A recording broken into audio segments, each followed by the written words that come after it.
and this is your Adventist News Update, a service of the South Bahamas Conference of Seventh-day Adventists. I'm Manasseh Sims. Coming up in the news, youth commit their lives to Christ and community at Y10 initiative. 1 year in mission project impacts North Bahamas. And 760 persons graduate from largest Seventh-day Adventist university in this region.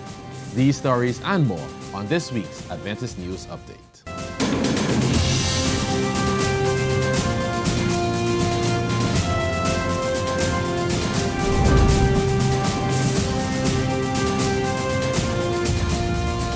You're watching News Update. Thank you for joining us. The Youth Initiative Y10 commenced on Sunday, August 8th at the New Providence Seventh-day Adventist Church on Soldier Road, with youth evangelist Newton Joseph presenting the Word of God. Persons in attendance were encouraged to not only commit their lives to Jesus Christ, but also to building a better society. Throughout the 2 weeks, one of the features of the campaign was the Community Power Nights held on Monday and Thursday evenings, where the young people got involved in different outreach programs. On Monday, August 10th, an expo hosted by the Royal Bahamas Police Force Crime Prevention Unit was held. The officers gave the audience tips on crime prevention, provided information about the Witness Protection Program, and informed them of ways they can help the police force catch criminals. Among the community outreach events was a blood drive hosted by the Princess Margaret Hospital, where a number of persons from the community were invited to participate. The Pathfinders hosted the last Community Power Night, and youth leaders were on hand to provide peer counseling and prayer along with the pastors.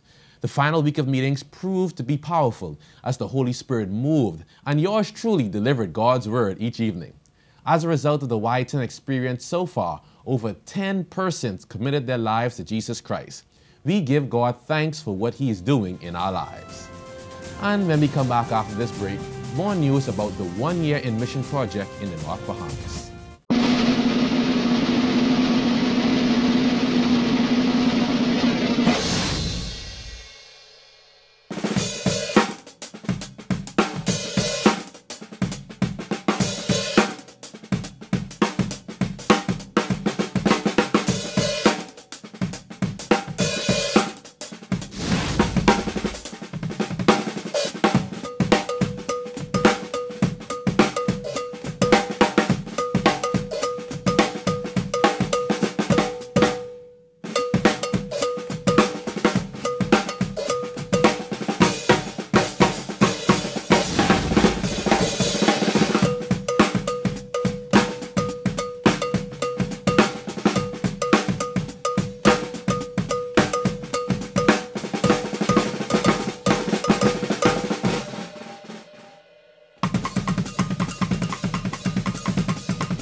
Welcome back to News Update. The 1 year in mission project initiated by the Inter-American Division was conducted by the North Bahamas Conference on the island of Freeport, Grand Bahama, earlier this month. Paris Williams, who was delegated to represent the 1 year in mission initiative, led out in this effort as the youth carried out a cleanup program at the home of retired nurse Lorraine Richards, who contributed 50 years of service to the Rand Memorial Hospital. 30 young people from the Seventh-day Adventist churches throughout Grand Bahama spent time washing windows, cutting and raking the yard, removing trees and weeding the garden of Mrs. Richards. Pastor Desmond Stirrup, youth director of the North Bahamas Conference, along with Deania Stirrup, a representative from the National Association for the Prevention of Starvation, or NAPS, was also on hand for the Youth Missionary Project. At the end of the project, Nurse Richards was presented with a fruit basket and a Christian devotional on the behalf of the North Bahamas Conference. This initiative kicked off the annual youth camp meeting held in the North Bahamas Conference. The sessions were held under the theme Victorious, with guest speaker Pastor Dwayne Frazier of the DuPont Park Seventh-day Adventist Church in Washington, D.C. During the night meetings, Pastor Frazier preached relevant and electrifying messages that stirred the hearts of those in attendance. The services were filled with lots of gifts, music, fellowship, and dynamic preaching. The youth were encouraged to invite as many persons as possible to the meetings, and as a result, the youth being awarded for inviting the most visitors was Keenan Swain, who received a round-trip ticket for 2 on the Celebration Cruise Lines. The young people left victorious, knowing that their lives are in God's hands, and 68 persons signed up for further Bible study. 760 new professionals and entrepreneurs graduated with bachelor's, master's, and doctoral degrees this summer during Northern Caribbean University's commencement exercises held on Sunday, August 9, 2015, at its main campus in Mandeville, Jamaica. Milestones as Stepping Stones was this year's theme for the weekend of activities held August 7th to 9th, 2015. The Honorable Dr. Rufus Ewing, Premier of the Turks and Caicos Islands, was the speaker for the second commencement ceremony. Dr. Ewing highlighted the need for continuous learning and reminded the graduates to use their achievements as stepping stones in an ever-changing world, which has no room for complacency. 15 students from the Atlantic Caribbean Union were awarded their degrees for completion of study during these exercises. In addition, Pastor Leslie V. McMillan, a retired pastor and administrator who has served the Seventh-day Adventist Church in both the Atlantic Caribbean Union and the Inter-American Division, was conferred the Honorary Doctor of Divinity degree. Pastor Leonard Johnson, President of the Atlantic Caribbean Union and Vice Chairman of the University Board, brought remarks on behalf of the membership in the ATCU. He commended the graduates on reaching this significant milestone in their lives and challenged them to use this occasion to propel them to greater heights and greater success. Northern Caribbean University is a private liberal arts institution and is owned and operated by the Jamaica Union Conference and the Atlantic Caribbean Union Mission of Seventh-day Adventists.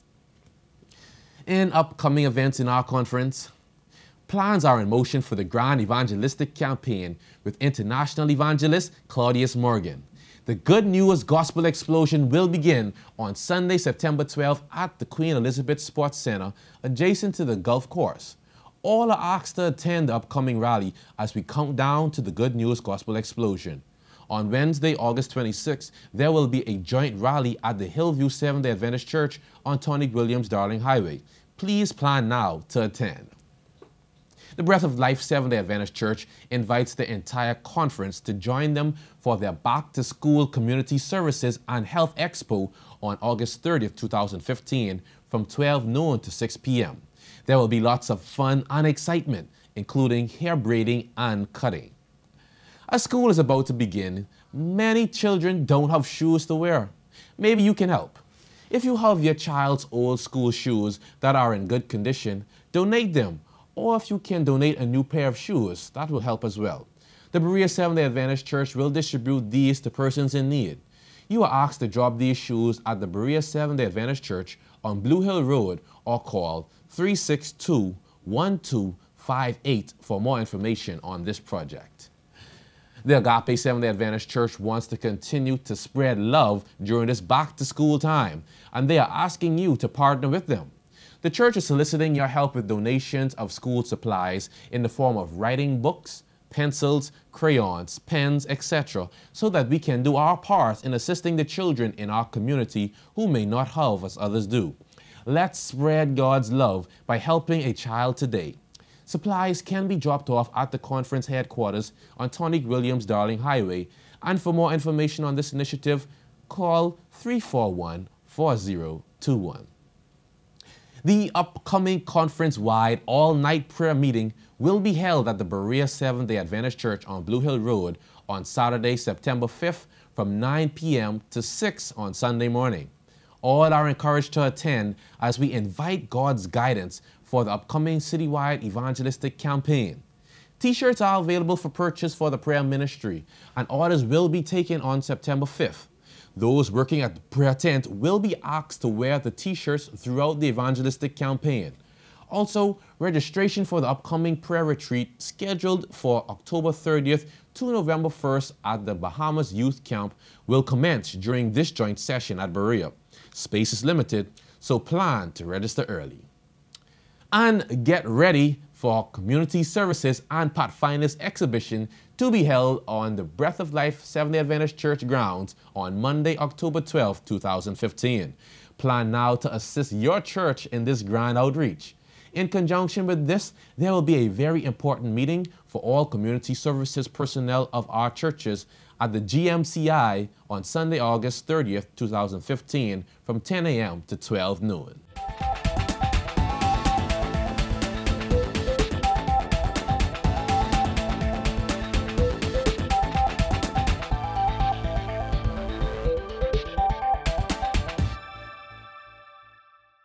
Cholesterol is a fatty substance that is essential for the body. Too much cholesterol in the blood can cause health problems. Cholesterol is a fatty substance produced naturally by your liver and found in your blood. The two main types of cholesterol are low-density lipoprotein, LDL, also known as bad cholesterol, which increases your risk of getting coronary heart disease. Also, high-density lipoprotein, HDL, also known as good cholesterol, because it helps to protect you against coronary heart disease. Most people with high cholesterol feel perfectly well and often have no symptoms. Therefore, the best way to find out if your cholesterol is high is to have a blood test. Making lifestyle changes, especially changing some of the foods you eat, is very important to help to reduce high cholesterol or LDL cholesterol. Some tips are: use oil spreads and margarines made from canola, sunflower or olive oil, and dairy blends that have earned the Heart Foundation tick instead of butter. Use salad dressings and mayonnaise made from oils such as canola, sunflower, soybean, olive, sesame, and peanut oils. Have 2 to 3 servings of 150 grams each of oily fish every week. Snack on plain unsalted nuts and fresh fruit. Eat plenty of vegetables. Choose whole grain bread, cereal, pasta, rice, and noodles. Limit fast food consumption and limit salty, fatty, and sugary snack foods. I'm Kenesha Henson, and this has been your health tip, courtesy of Adventist Television. And remember, God wants us to prosper and be in good health.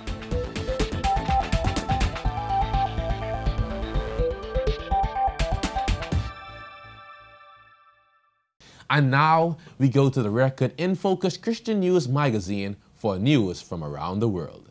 As same-sex marriage hits the headlines again, Christian and Muslim leaders have publicly indicated their opposition to changing the law in Australia. At a press conference in Sydney, the religious leaders headed by the Maronite Catholic bishop said that the weakening of marriage in Australian society has already had disastrous consequences in terms of broken families. They expressed concern for the welfare of children if families are deliberately established with the intent of separating children from their biological mother or father. They also expressed doubts that their faiths and ministers would be adequately protected from discrimination claims if marriage laws were extended to same-sex couples. In a separate event, a group of Aboriginal elders delivered a petition to federal parliament, also calling for current marriage laws to remain. Well, that's all for this week's news update. On behalf of the production team of Adventist Television, Channel 53, we want to say thank you for watching. I'm Manasseh Sims. Join us next time for News Update.